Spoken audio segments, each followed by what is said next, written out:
Promjene su neminovne. One stižu. I pozivam vas da podržite kandidate Saveza za promjene na svim listama, jer poslije ovih izbora mi ćemo kreirati sudbinu opštine Kotor-Varoš zajedno.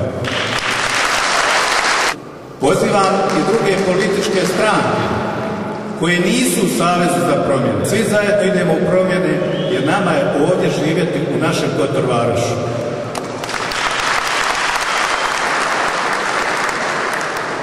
Mi se borimo za budućnost naše djece jer nam upravo tu budućnost uništavaju.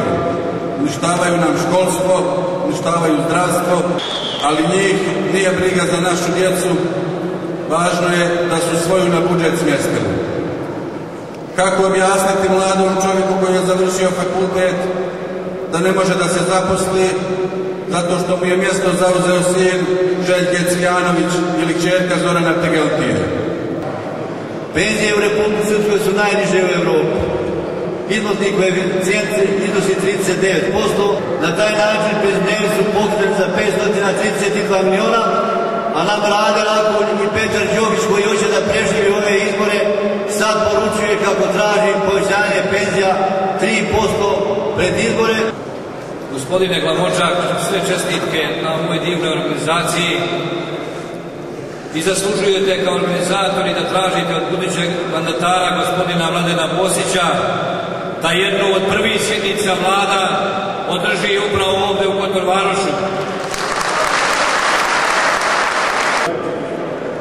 I imamo najarogantniju i najbogatiju vlast u ovom dijelu svijeta koja je najviše opljačkala, najviše ponizila i najviše zadužila našu djecu. 5 milijardi maraka.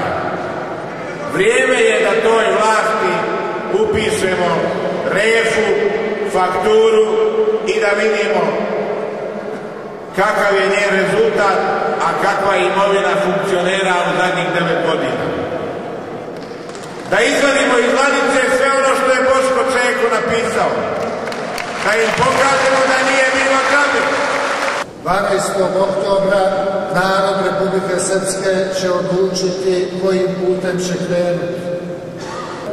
Ja mogu sa zadovoljstvom da vam kažem da je u Banja Luci zaduvao vjetar promjena i da se taj vjetar promjena osjeća i ovdje kod vas u Kotor-Varošu i u čitavoj Republici Srpskoj.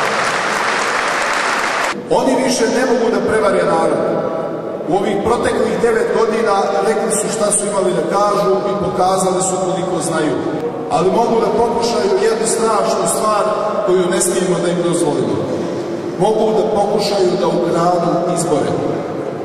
Zato vas molim da svi izađemo na izbore, mi se ne bojimo volje naroda, da svi izađemo na izbore 12. oktobra i da pokažemo da smo u stanju zajedno da sačuvamo Republiku Srpsku, da nam je ne ukradu lopovi.